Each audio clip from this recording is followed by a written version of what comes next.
Six of Crows is just perfection. It's pure perfection. There's nothing wrong with Six of Crows. And if you say otherwise, it will smite you.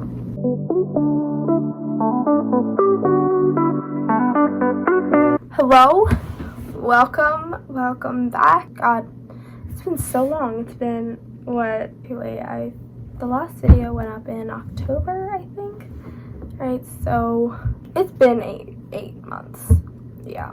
I think I want to rebrand the channel just so I can do all sorts of content, and I don't really love the name, so I think I'm gonna rebrand the channel. The first two videos will still have the sun and moon intro. I think I just need a new sort of thing to go into. I think I just need a fresh mind, clean slate, all that stuff. Anyways, so today I'm here to tell you about all the books that I've read in 2021, now that it is July, the end of July almost. So, first book that I read this year was actually Leigh Bardugo's Shadow and Bone. So if you don't know, you probably already know because it was one of Netflix's biggest shows to date since Bridgerton. But Netflix's Shadow and Bone released in April, and to prepare for that, because I had never read any book in the Grishaverse before, I decided to read Shadow and Bone trilogy. Ultimately, what ended up happening is that I really could not continue the second book of the series, so I DNF'd it after 2 chapters. So really could not get into it. I will probably revisit it before season 2 of the show comes out, just to say, oh, I read the books before I've watched the show. I rated Shadow and Bone 3 stars, I think. It wasn't great, it wasn't terrible, I didn't love it, didn't hate it, I thought there were good things in it. I just think that her writing was not the best that I've ever read. Because people really love to hype up Shadow and Bone on book Twitter, but really is not all that. The show, however, the show is amazing. Of course, we do not condone brown fishing, and we do not condone skinny washing. However, I do think the show was great. Yes, okay, so the next book that I read, actually, after taking a 2-month-long book slump, that's what it was. It wasn't even a hiatus, it was a book slump, is Six of Crows, also by Leigh Bardugo. And this one, oh my god, I can't even tell you how much I loved it.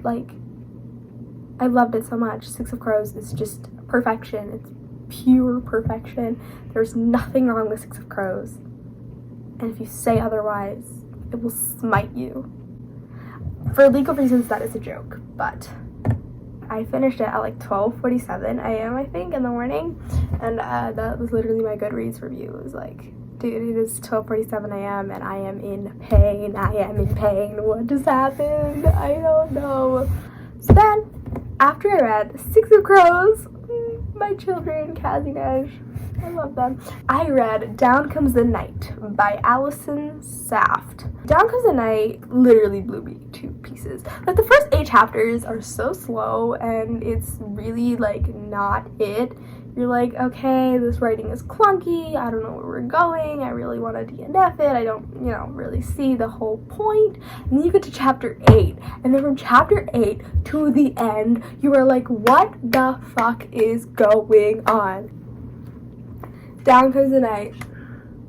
Brilliant. I can't even.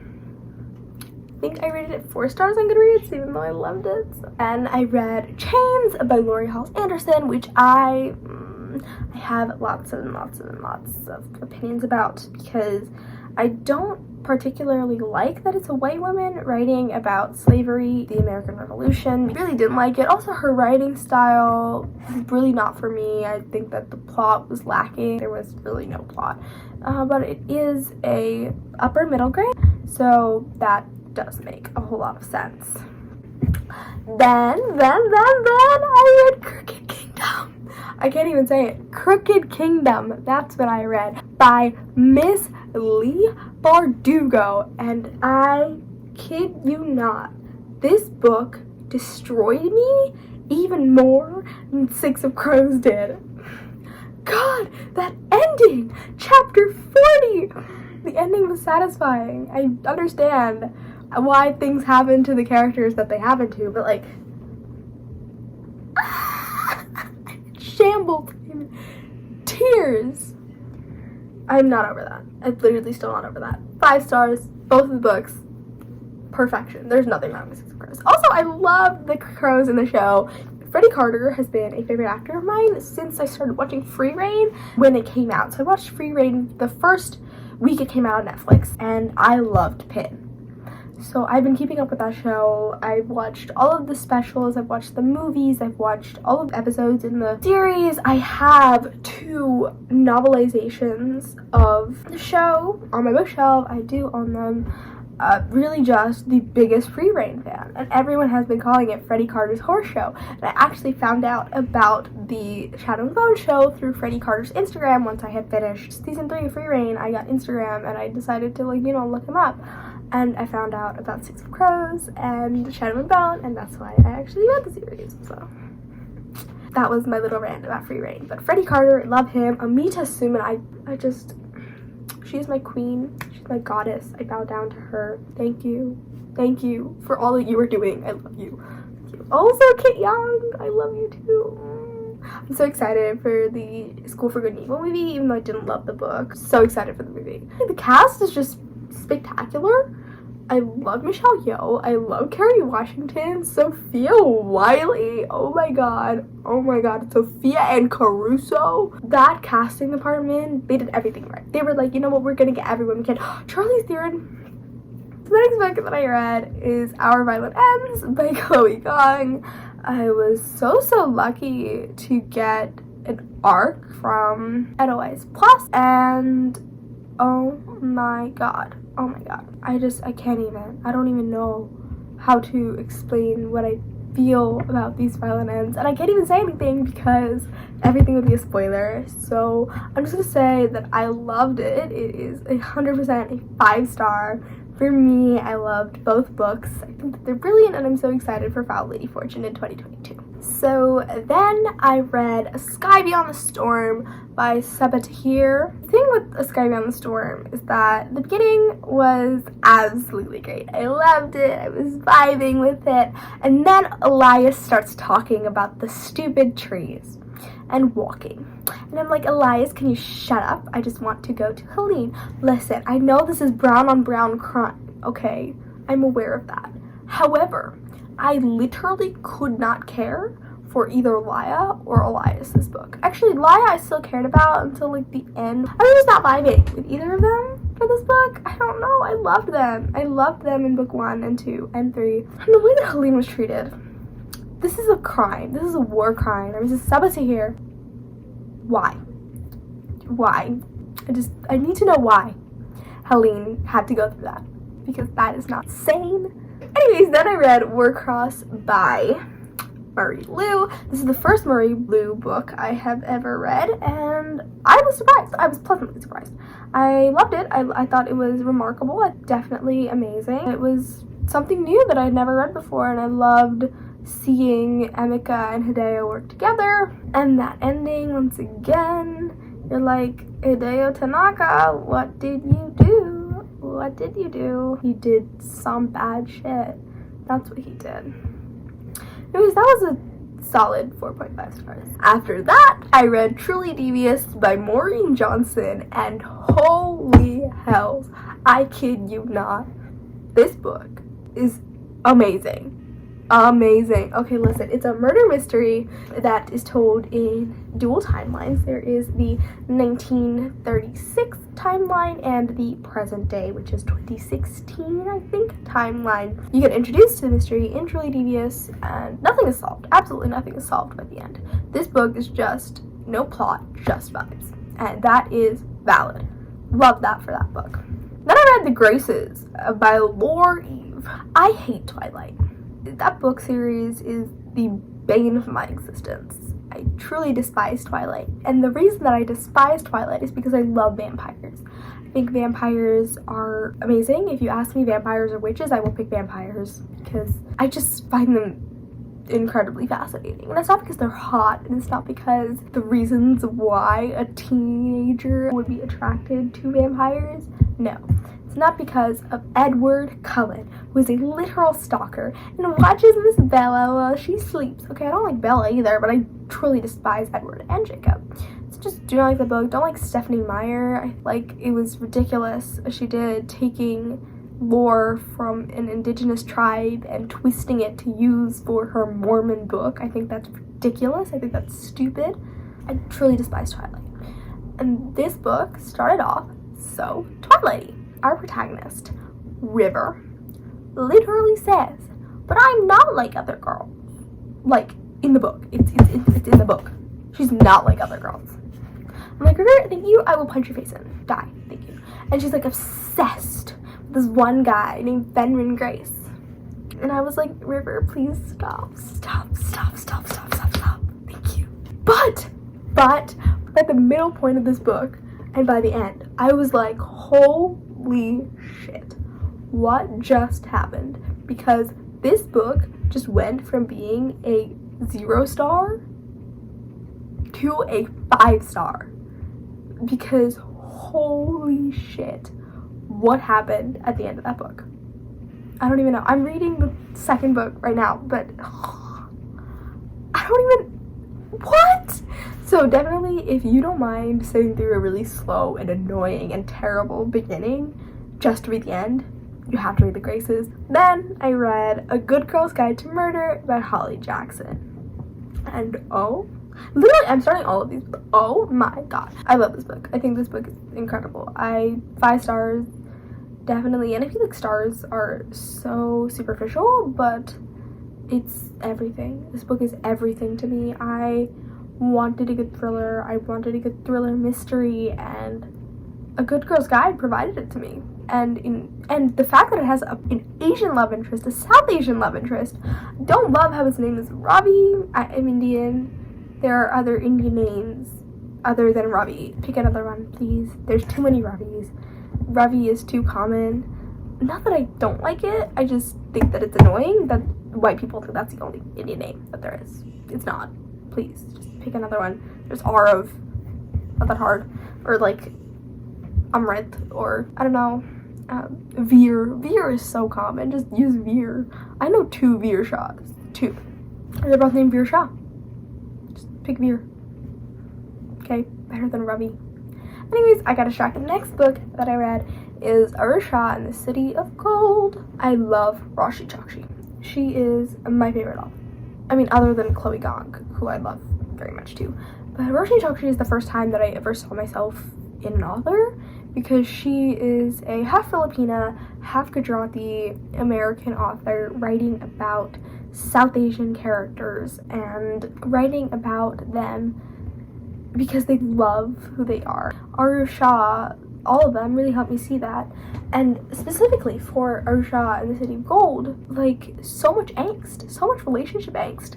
Like, on one hand, you've got hilarious talking animals and figures from Hindu mythology, and then you have the relationship angst.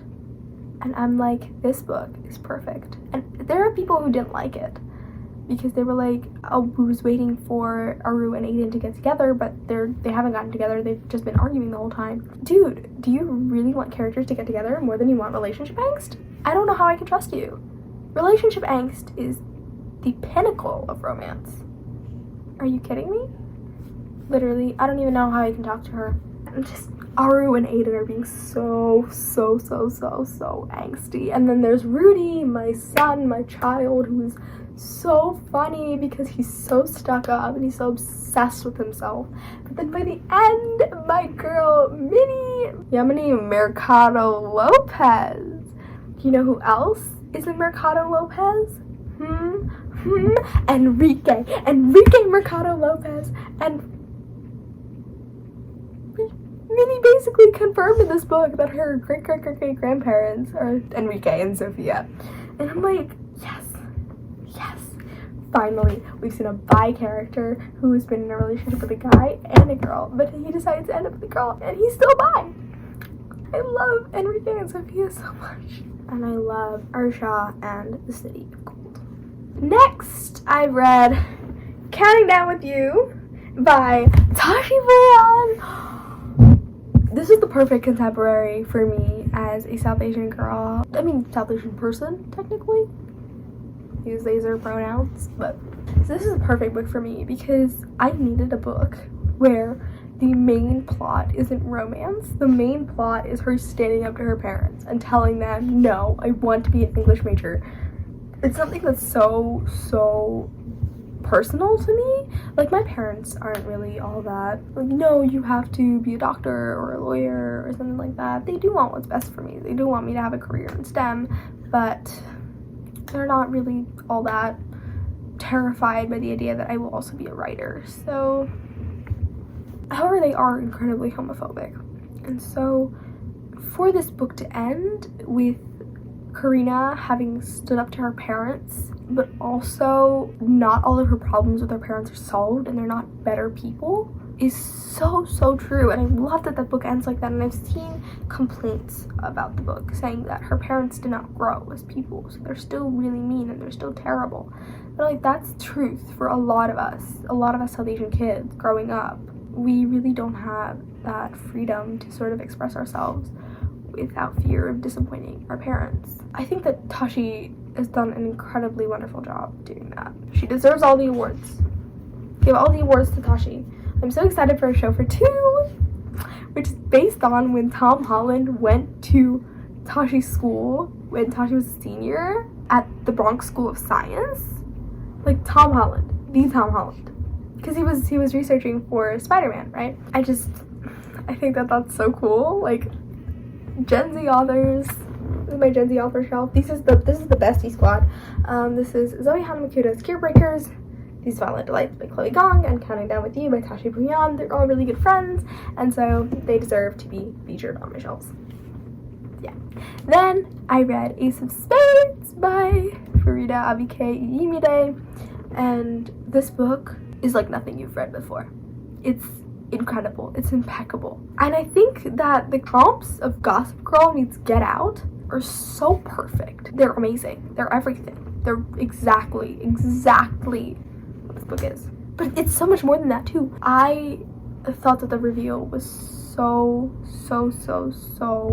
good. I literally cannot imagine a reveal better than that. I think that Farida put so much time and effort and work into this that it really shows. I think it's an impeccable debut. And I had some problems with the characters. I didn't really love the characters, but I thought that the writing and the plot really made up for that.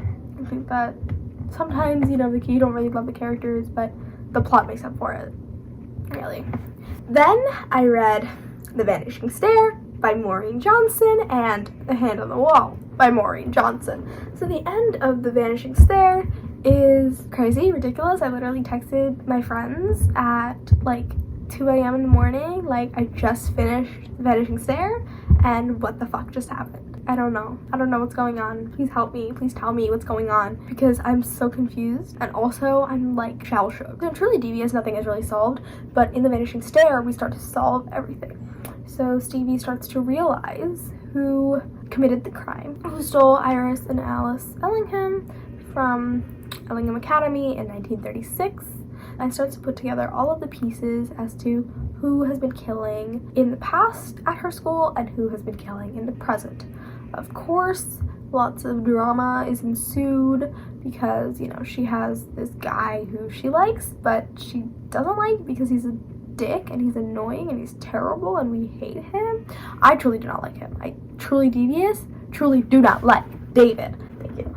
I don't like David. I love Nate. I don't know if Nate and Stevie would be the best together. I think their friendship is something that I really love, but I truly do not like David. Get out of here, David.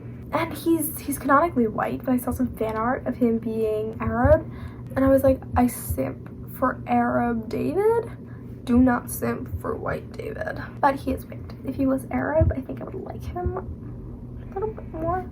But yeah, when he was in my head as Arab, I was like kind of forgiving him. Kind of. But no, we do not forgive David Eastman. And then in The Hand on the Wall, Stevie solves the murders that happened in the present in her school. I can't even imagine how she did it, but she figured it out. She found the dead body in her school. And then you get the reveal in The Hand on the Wall about Alice Ellingham, and I was like, wait, hold up. So the Truly Devious trilogy is just... Then I read Wildcard by Marie Lu, and I was expecting more out of this. Started it, and I was so sure I was going to DNF it. I was like, I'm not really vibing with this, but I need to finish it. So I read through it, and it was really 3 stars. Really not something that I enjoyed. I thought that Warcross was a lot better. And I didn't like the ending. I thought that the ending was a fake out. It's cheap. I really thought I'd like Wildcard more. And then I read a book that is literally going to be my favorite book of all time, along with Vivi's Valentine's duology, Iron Widow by Sharon J. Zhao. I love this book with my whole being. Like, it's perfection. There's nothing wrong with it. I have said that for literally so many books on this, but Iron Widow completely blew my feet away. It blew my feet away. It didn't even blow my socks off. It blew my feet away. That's what it did. So it follows the main character, who is Wu Zetian, as she sells herself to the military, technically, and there she vows to kill the man who killed her sister. She does end up killing him, and then she becomes this thing called an Iron Widow, which is when a female pilot overpowers a male pilot in their mecha. So they live at a time with a bunch of mechas. Basically, the whole thing is that to be a concubine pilot means to basically like sign up for your death, because you're basically selling your soul to the military so that they can kill you, so that their male pilots can power up their mechas. But what happens is that Zetian kills the male pilot in order to power up the mecha. So, oh no. So then she gets powered up with the most powerful pilot in her land, who has only ever killed girls. No one has ever survived being with him, but she does. So now the military is like, hold up. Now we've got a balanced match. As time goes on, they learn secrets about the military that they vow to unveil to the public so that Zetian can save more concubine pilots. I love this book. I thought that it was impeccable, and that ending, that epilogue, oh my god. I need the second book. The first book isn't even out yet, but I need the second book. I need it now. Anyways, it's so cute, and there is a polyamorous relationship.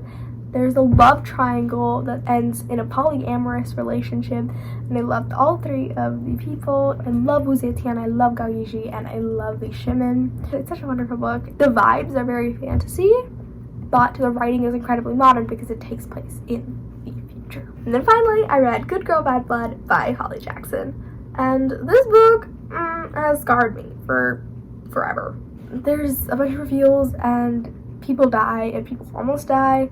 People get threatened. One of Pip's friends, his brother goes missing, and Pip has vowed to not do the whole detective thing, the whole mystery solving thing, because of what happened when she tried to solve the Andy Bell murder. But then she gets roped into it because the police aren't doing anything. And then she finds out some things that she doesn't want to know. But in true Pip fashion, she keeps going, and then she scars the reader. Go Holly Jackson! I still love this book. I thought it was remarkable, and I think that it's really hard to take the darkness of your first book and then implant it in the sequel and then make the sequel even darker. And I think that Holly Jackson did an incredible job.